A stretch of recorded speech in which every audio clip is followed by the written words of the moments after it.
سید الرسل وخاتم النبیین وعلى آلہ الطیبین الطاہرین واصحابہ الراشدین المہدیین اما بعد فاعوذ باللہ من الشیطان الرجیم بسم اللہ الرحمن الرحیم الا ان اولیاء اللہ لا خوف علیہم ولا هم يحزنون صدق اللہ العظیم ان اللہ وملائکتہ یصلون علی النبی یا ایھا الذین آمنوا صلوا علیہ وسلموا تسلیما اللہم صلی علی سیدنا ومولانا محمد وعلی آل سیدنا ومولانا محمد وبارک وسلم وصلی علیہ الصلاۃ والسلام علیک یا سیدی یا رسول اللہ صلی اللہ علیہ وسلم۔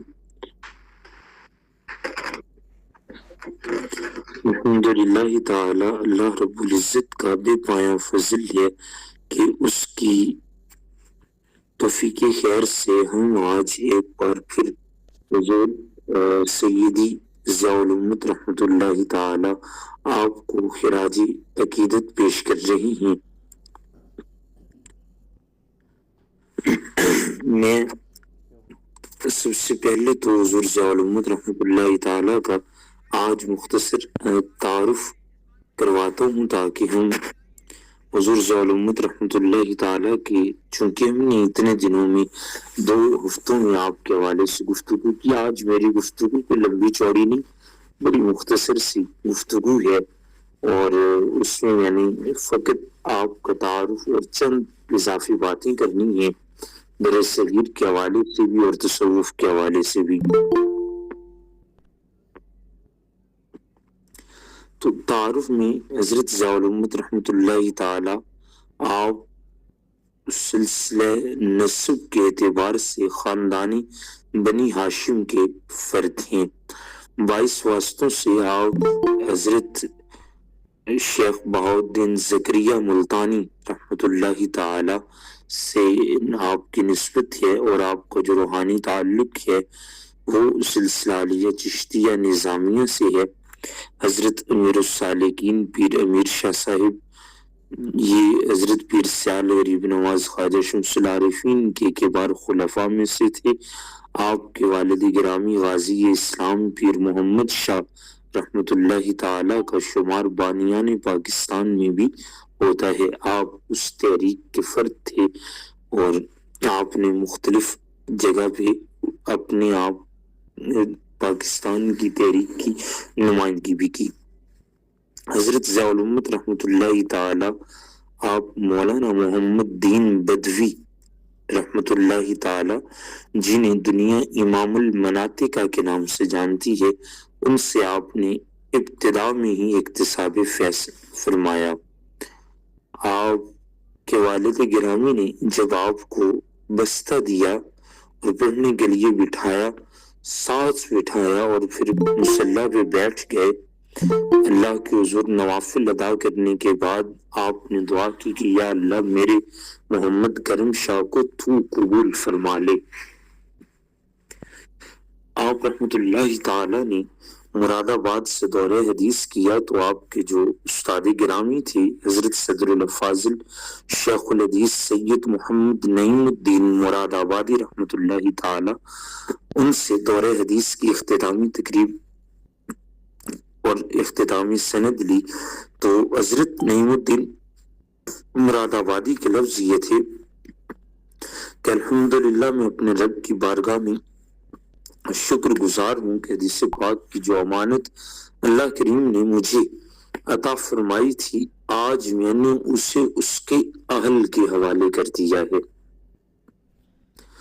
آپ نے حضرت خواجہ ضیاء الدین سیالوی رحمۃ اللہ تعالی کے دست اقدس پر بیعت کا شرف حاصل کیا۔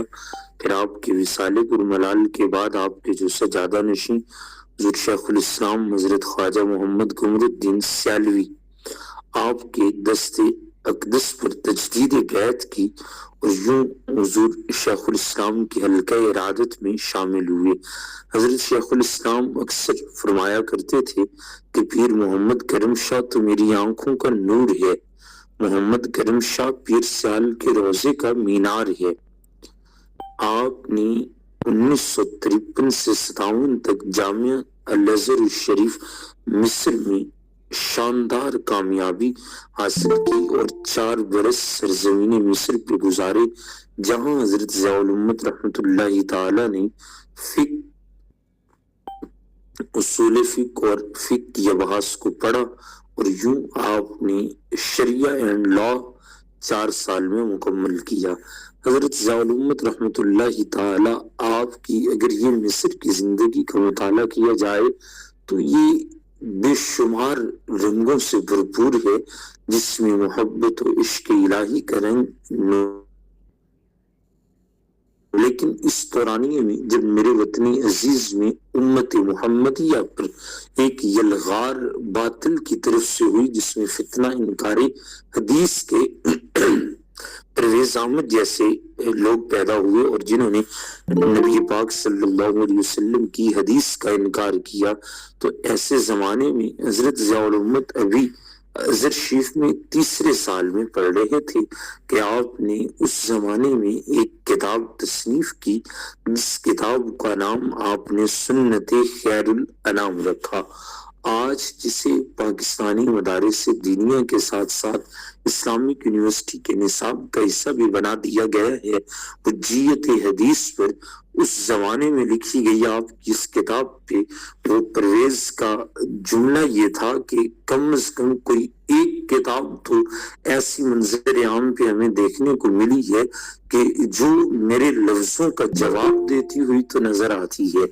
آپ کی لفاظی اور آپ کا جو اس کتاب کے اندر اسلوب تھا وہ اتنا منفرد ہے کہ آج بھی آنکھیں ورتہ حیرت میں چلی جاتی ہیں کہ ایک طالب علم زمانے طالب علم میں اتنی خوبصورتی کے ساتھ کوئی کتاب تدوین کر سکتا ہے، اور اسی سے آپ کی تعلیمی قابلیت اور آپ کا یہ جو کمال تھا اس کا بھی حضرت انسان کو ادراک ہوتا ہے۔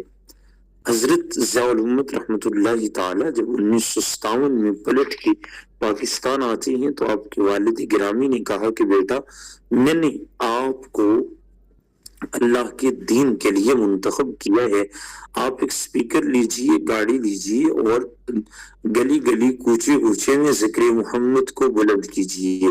تو حضرت ضیاء الامت رحمۃ اللہ تعالی نے ارشاد فرمایا کہ قبلہ والد گرامی آپ کا حکم سر آنکھوں پہ، مگر اس کا اسلوب تھوڑا بدل لیتے ہیں، اگر آپ اجازت دیں تو میں ادارے کو ترتیب دوں اور تجدید ادارہ کر کے ہم اس ادارے کو لے کے آگے بڑھیں تاکہ یہ ایک مستقل بنیادوں پہ دین کے پھیلنے کا مزاج پیدا ہو سکے۔ حضرت ضیاء الامت رحمۃ اللہ تعالیٰ کی اس استدعا کو سنا جاتا ہے اور آپ رحمۃ اللہ تعالیٰ ایک ادارے کی بنیاد رکھتے ہیں جس کا نام دارالعلوم محمدیہ وسیع رکھا گیا۔ اس کو حضور نبی رحمت صلی اللہ علیہ وسلم کا فیضان بھی حاصل ہے، اور کمال حضرت شیخ عبد القادر جیلانی رضی اللہ تعالیٰ عنہ کا فیضان بھی حاصل ہے۔ تو یہ ان دو نسبتوں کے ساتھ پورے عروج پہ آج بھی چمک دمک رہا ہے۔ تو یہ آپ نے، اور اس میں آپ کے جو تلامذہ ہیں آج عالم اسلام میں اپنا کردار بھرپور طریقے سے ادا کرتے ہوئے نظر آتے ہیں۔ حضرت ضیاء الامت رحمۃ اللہ تعالی نے جو عشق خودآگاہ کا نقیب اور فقر غیور کا نقیب مجلہ جس کا اجرا آپ نے کیا اسے دنیا ضیاء حرم کے نام سے جانتی ہے۔ میں نے جو چند رسائل اب تک مطالعہ کیے ہیں اللہ جامعات میں وہ بڑے پیمانے پہ لکھے جانے والے جو رسائل ہیں ان کو اگر ایک طرف رکھوں اور فقط مدارس دینیہ اور ان کے تحریکوں کے ساتھ جو ہماری دینی تحریکی ہیں ان میں اگر ان رسائل کا میں مطالعہ و مشاہدہ کروں تو مجھے ضیاء حرم جس مقام پہ کھڑا نظر آتا ہے کوئی ایک بھی ماں نامہ ایسا نہیں جو آج بھی ضیاء حرم کے قد کا نظر آئے۔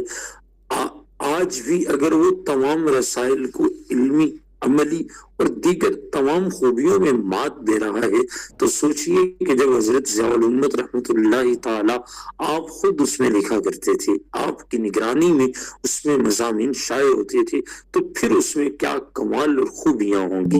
حضرت ضیاء الامت رحمۃ اللہ تعالی نے رؤیت ہلال کمیٹی کے چیئرمین کی حیثیت سے بھی کمال دیانت کے ساتھ خدمات کو سر انجام دیا۔ بہت سے واقعات جو ان کے ساتھ اس حوالے سے جڑے ہیں، ان پہ اگر تبصرہ کرنے لگیں تو بات طویل ہو جائے گی۔ ہم فقط اشارہ کرتے ہوئے آگے بڑھتے ہیں کہ آپ کو سپریم کورٹ آف پاکستان کے تاحیات جج رہنے کی سعادت بھی حاصل ہوئی، اور آپ نے اپنی حیات پاکیزہ میں انتہائی مفید اور ایسے قیم فیصلے فرمائے جن کی مثال نہیں ملتی۔ ورلڈ اسلامک مشن جرمنی کے زیر اہتمام منعقدہ ختم نبوت کانفرنس سے خطاب فرماتے ہوئے آپ نے قادیانیت کو مبالغے کا چیلنج کیا۔ مرزا طاہر نے مبالغے کے لیے وفد بھیجا۔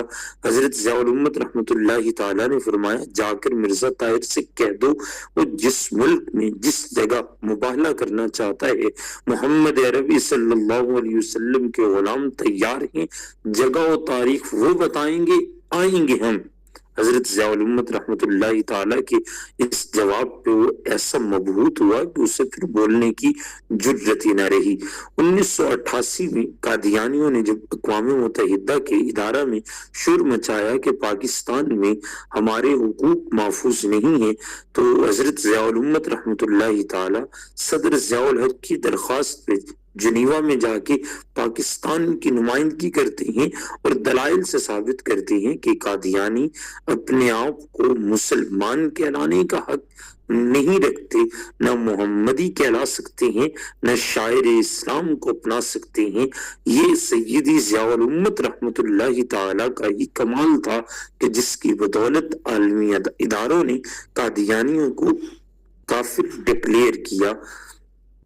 حضرت ضیاء الامت رحمۃ اللہ تعالیٰ کی جب ہم نے سیرت کو دیکھ لیا تو بہت سے گوشے، یعنی ابتدا میں کہا کہ ہم آج چونکہ گفتگو ساری آپ لوگوں نے کرنی ہے، سوال آپ لوگ کریں گے، ہم جواب دیں گے، تو آج کوئی ایسی لمبی چوڑی گفتگو ہی نہیں کہ جو میں کرتا چلا جاؤں، بس اختصار کے ساتھ تعارف کروایا۔ حضور ضیاء الامت کے ایک مضمون سے ایک اقتباس پیش کر رہا ہوں۔ آپ فرماتی ہیں یہ تصوف کا مقام اسلامی معاشرے میں یا انسانی معاشرے میں تصوف کا مقام، اس پہ آپ نے ایک مضمون لکھا تھا جس کا آخری حصہ میں آپ کی سماعتوں کے حوالے کر رہا ہوں۔ حضور ضیاء الامت رحمۃ اللہ تعالیٰ فرماتے ہیں کہ جب ہم ہندوستان کی تاریخ پر ہی نظر ڈالتے ہیں تو حضرت خواجہ غریب نواز معین الحق الدین نے تحصیل علم کے بعد کافی سال تک اپنے مرشد کامل حضرت خواجہ عثمان ہارونی کی خانقاہ میں وقت گزارا۔ اچھا، یہ بات اس سے پہلے جو آپ کی چل رہی تھی، آپ اس اعتراض کا جواب دیتے ہوئے اس پیراگراف میں نظر آتی ہیں کہ جب ایک طبقہ جو اہل اللہ کی خلوت گزینی پہ اعتراض کرتا ہے، شکوہ گناہ ہوتا ہے کہ یہ لوگ خلوت میں کیوں جا کے بیٹھتے ہیں، تو اس کا جواب دیتے ہیں کہ یہ خلوت میں تربیت نفس اور تربیت باطن کے لیے بیٹھتے ہیں، تزکیہ اور صفائے باطن کے لیے بیٹھتے ہیں۔ حضرت خواجہ عثمان ہارونی کی بارگاہ ناز میں، آپ کی خانقاہ میں خواجہ غریب نواز معین الحق معین الدین حضرت خواجہ معین الدین چشتی اجمیری نے بھی وقت گزارا۔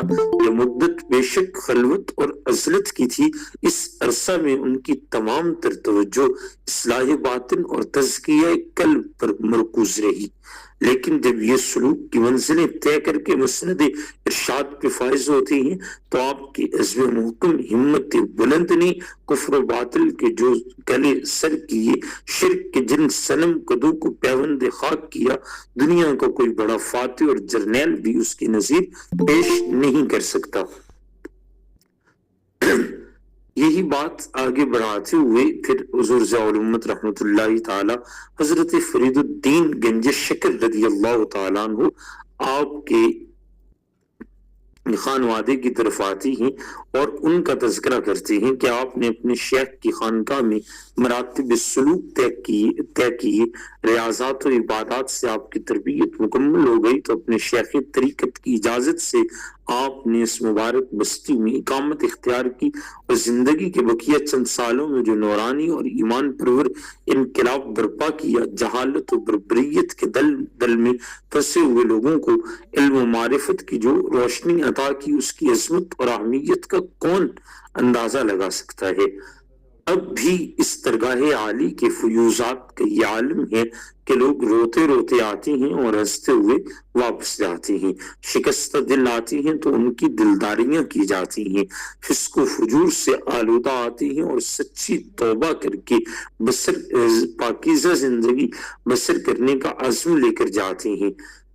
حضرت ضیاء الامت فرماتی ہے، مجھے سمجھ نہیں آتا کہ سپاہر فقر و ولایت کے سنیر اعظم کی تابانیوں کو دیکھنے کے بعد بھی لوگ یہ کہنے کی جرت کیوں کرتے ہیں کہ تصوف افیون ہے، ایک قوائے عمل کو ناکارہ کر دیتی ہے، زندگی کے متلاطم سمندر میں کودنے کی جرت سلب کر لیتی ہے۔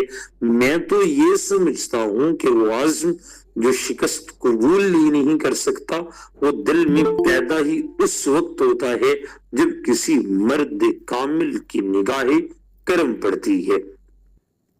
ہندوستان میں 9 صدیوں پر پھیلی ہوئی اپنی تاریخ کا آپ مطالعہ کریں، آپ کو پتہ چلے گا کہ جن سلاطین کی شجاعت اور بیدار مغزی کے ہم گن گاتے ہیں، جن سپہ سالاروں کی کشور کشائیوں کا ذکر کر کے ہمارا سر فخر سے بلند ہو جاتا ہے، جن علماء اور فضلاء کی عملی کارناموں سے ایک دنیا فیض یاب ہوئی، وہ قادر الکلام اور نغز گو شعراء جنہوں نے اپنے کلام موجز نظام سے نیکی اور بھلائی کو فروغ دیا اور برائی اور بدی کی بے کنی کی، ان میں سے اکثر کسی نہ کسی مرد کامل کے پستہ فطرات تھے۔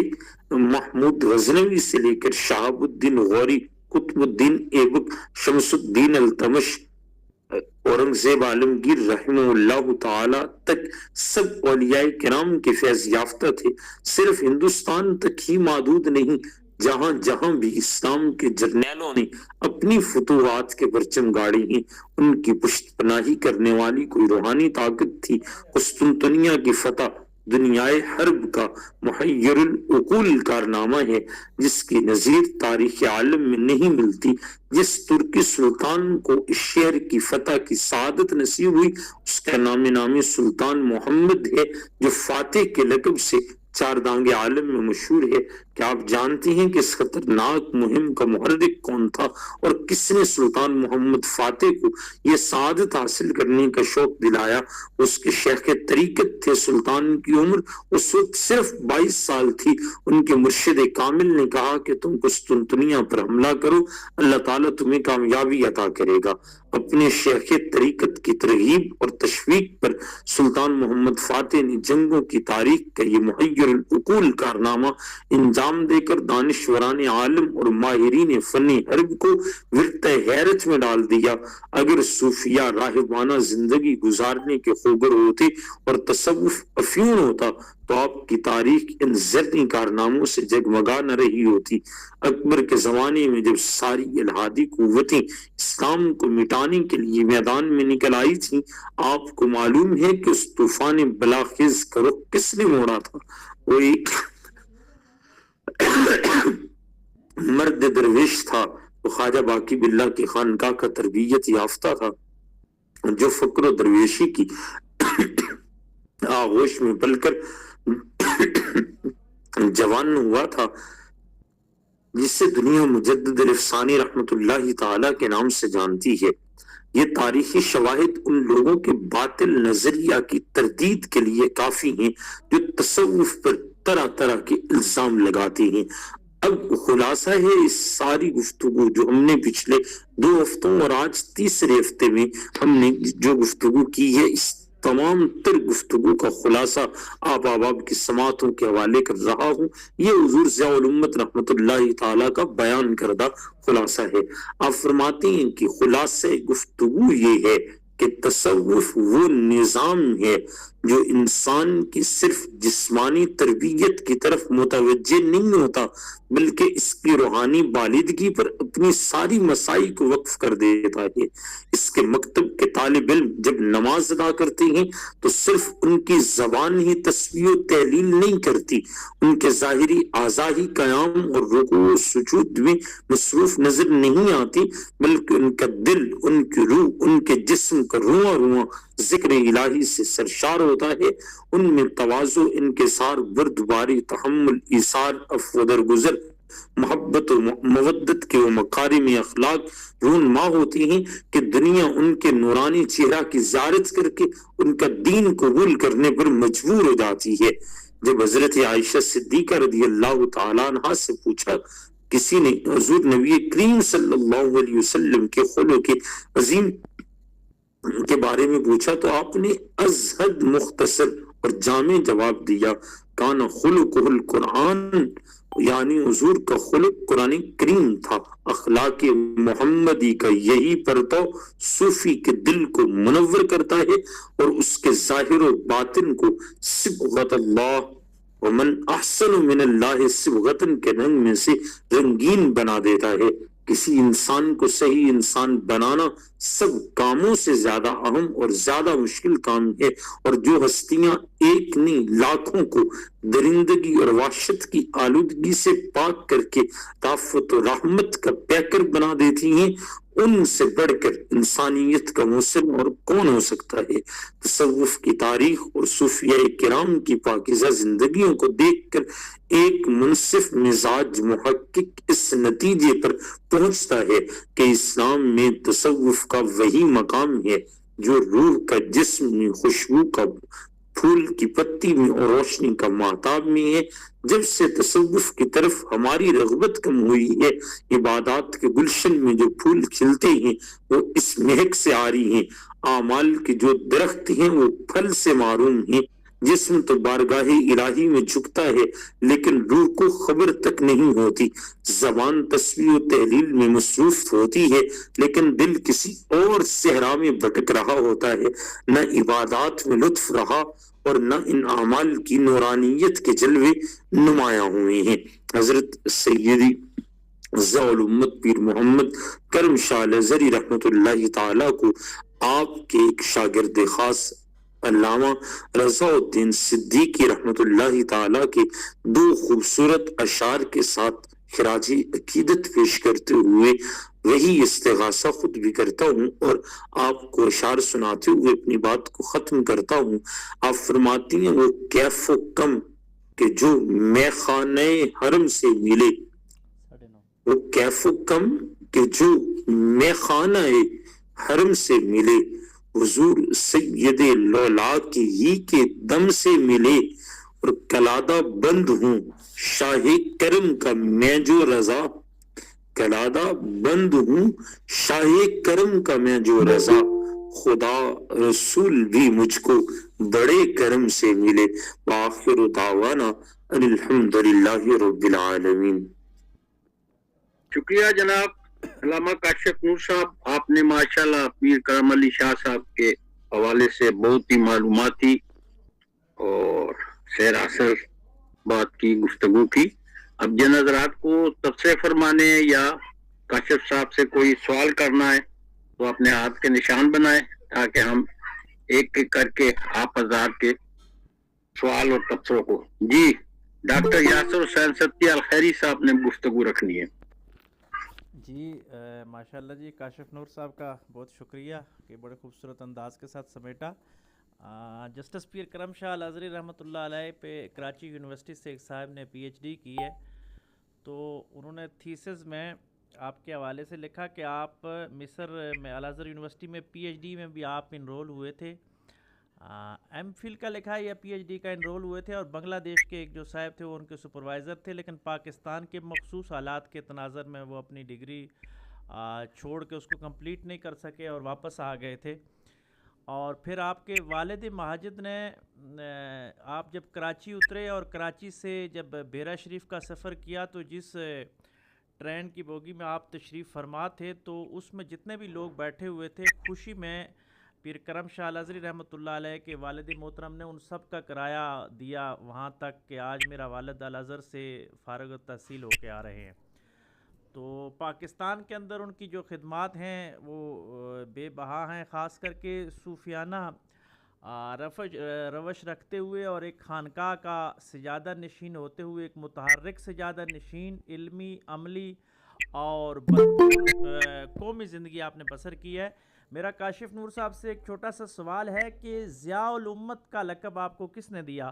اس تھیسز میں بھی وہ صاحب بڑا ڈسکس کرتے ہیں، وہ تنقیدی جائزہ بھی کچھ لوگ پاکستان میں پیش کرتے ہیں کہ شاید ضیاء اللہ کی قربت کی وجہ سے ضیاء الامت اور ضیاء القرآن اور ضیاء النبی، لیکن یہ بہت ہی مجھے لغو بات نظر آئی اور انہوں نے اپنے مقالے میں بھی آگے جا کے اس بات کو پھر جسٹیفائی کیا ہے. لیکن آپ ذرا اس کو مزید وضاحت کے ساتھ بیان کر دیں تو ہمارے لیے آسانی ہوگی کہ آپ کو ضیاء الامت کا لقب کس نے دیا اور اس کے حوالے سے تفصیلات کیا ہیں. بہت شکریہ جی علامہ کاشف نور صاحب.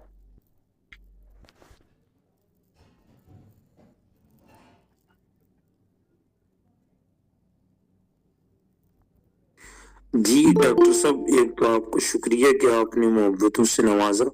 حضرت سیدی ضیاء الامت رحمۃ اللہ تعالیٰ کو ضیاء الامت کا لقب آپ کے ایک اسٹوڈنٹ نے دیا تھا اور ان کا نام میرے بھی ذہن میں نہیں ہے. میں دیکھتا ہوں آپ کو جو ہی مجھے ملتے تو میں عرض کرتا ہوں. حضرت ضیاء الامت رحمۃ اللہ تعالیٰ آپ کی قربت یقیناً تھی، ضیاء الحق کے ساتھ ایک تعلق تھا، لیکن آپ نے اپنی سیرت ہے اس پہ کبھی حرف نہیں آنے دیا.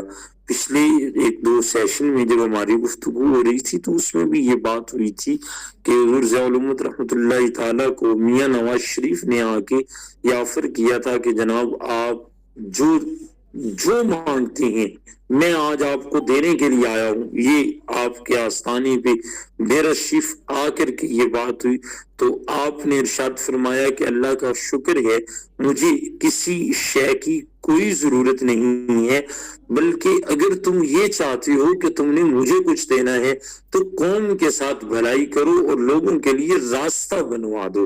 یہ جو بیرا شریف کے ساتھ موٹر میں گزر رہی ہے تو آپ نے اس کی طرف اشارہ کیا کہ یہ بنوا دو مجھے ان راستوں کے، تاکہ لوگوں کو سفر کرنے میں آسانی ہو.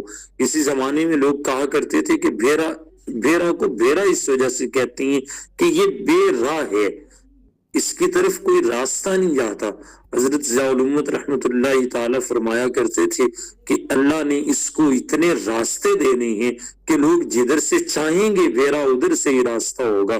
تو اب جنہوں نے اسلام آباد جانے وہ بھی بھیرا سے گزر کے جائیں گے، جنہوں نے لاہور جانے وہ بھی بھیرا سے گزر کے جائیں گے. اللہ نے راستے دیے تو ایسے دیے کہ پھر وہ راستے ہو گئے. حضرت ضیاء الامت رحمۃ اللہ تعالیٰ کو ان چیزوں سے کوئی دلچسپی نہیں تھی، لوگوں کی سہولت کے لیے آپ، اور پھر اگر ضیاء الحق کے ساتھ رہے تو اس کی کیبنٹ میں، یعنی کیبنٹ کے ممبر تو نہیں تھے، اس کے دور حکومت میں بھی آپ نے اسلام کی سربلندی کے لیے بھرپور کردار ادا کیا. جنیوا سیشن جو ہوا جس میں قادیانیوں کو کافر قرار دیا گیا، حضرت ضیاء الامت رحمۃ اللہ تعالیٰ آپ جنیوا تشریف لے گئے. 12ویں دن ضیاء الحق کی ڈیتھ ہوئی تھی، حادثہ ہوا اس کا اور ڈیتھ ہو گئی. حضرت ضیاء الامت رحمۃ اللہ تعالیٰ نے فرمایا کہ میں جس مقصد کے لیے آیا ہوں، ضیاء الحق کے جنازے سے زیادہ اہم یہ مقصد ہے، مجھے اس کے لیے پاکستان جانے کی ضرورت نہیں ہے.